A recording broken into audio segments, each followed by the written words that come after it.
First, I'm always amazed that, and I'm sure you share the same amazement, that people that we know who are involved in relationships, any number of them, and especially love relations, they begin to see they're attracted to people who have some kind of likeness to their own parents. And what's amazing about it is that some people can go to a party where there are hundreds of people and they just naturally gravitate to someone and they get in a relationship with that person, and later they're amazed to find that of all the people they could have talked to, they picked someone who, much to their surprise, psychologically is very similar to their mother or their father. It's like people have antennas and radar and they go, ooh. Then there is something then that brings them together. Now, we can either take it as a neurotic tendency, or we can elevate it and say, no, no, no, if there's that process going on, it could also be positive. It doesn't have to be neurotic. So therefore, right, there is something then that can draw these two people together. It brings them together. Whatever they discover, holds it together, holds the relationship together. It maintains itself. They then can talk about a unity. Then they can talk, can they not, about harmoniously working together to preserve the union. They could then say, depending upon the vision they have for their own relationship, they both then can form a kind of a triangle. That is, if they both have an ideal about how they should both be, then this ideal we can talk about separately, right?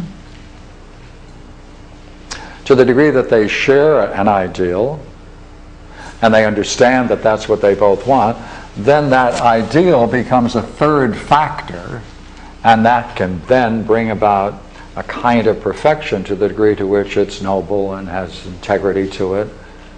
And therefore they become through this like the ideal. And therefore they enter into an interesting kind of union that brings about a perfection. That's a completeness. They can then experience a certain degrees of completeness. Right? And that brings about a higher kind of union. And to the degree that they can participate in it, their particular differences are not significant in any way, for they can stay in a state of oneness. By the way, could I use the same language for bread? But learning, same language. Even though I'm talking about different things. I'm talking about bread, people, learning. Is that right? You didn't use wholeness this time. Pardon? You used wholeness for the bread, but you didn't use it for Yeah. Could we not say that the degree to which this emerges, that's wholesome? And we can say, therefore, that there's certain kinds of learning that are wholesome, certain kinds of relations are wholesome, certain kind of bread is wholesome. Now look.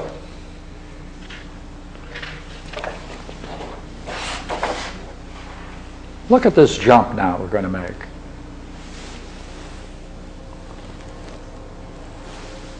We're saying that there is something that pulls them together, didn't we?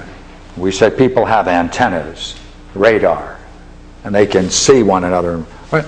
Now, we're now going to say the condition for that attraction, the condition for that kind of attraction is that each are trying to see something, trying to discover something that's good. And would you agree, a relationship only exists so long as they both have that vision that each is good and together they can be better, and to the degree that that is seen as bringing about its opposite, to that degree they depart. That's all.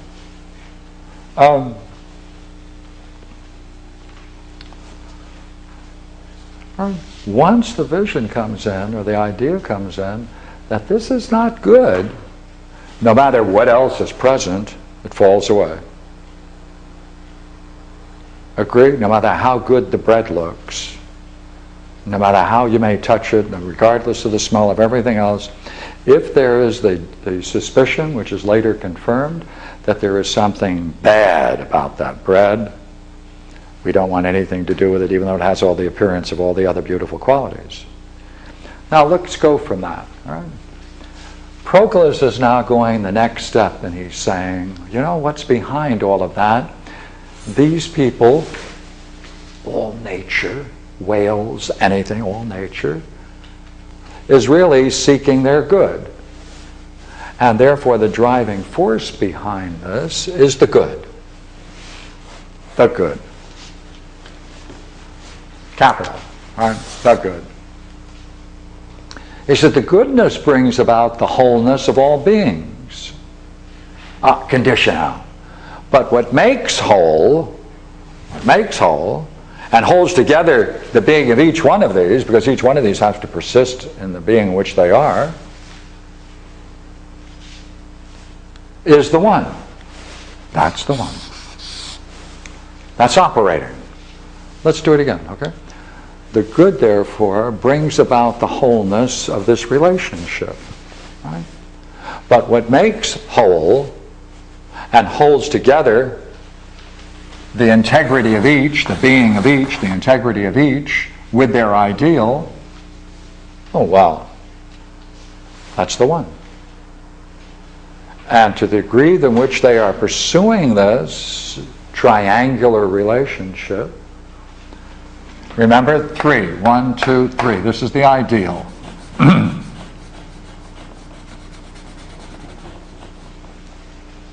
To that degree, then, each becomes like the ideal. They're transformed.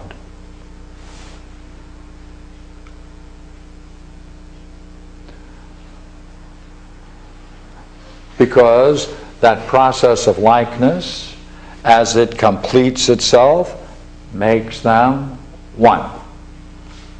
And therefore, behind it all is this oneing.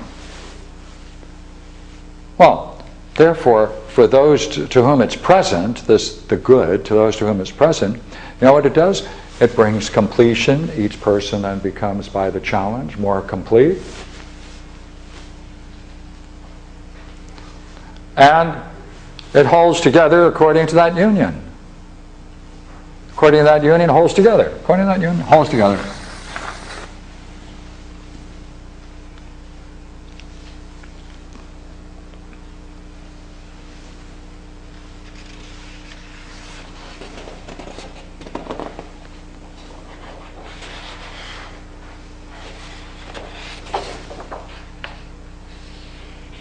No. Look. It brings together, right, which we said, brings together, holds together the being of each, and in that way it perfects each according to its presence. Therefore, that kind of unity is itself good. And if so, then the good, as it functions in this way, it unifies.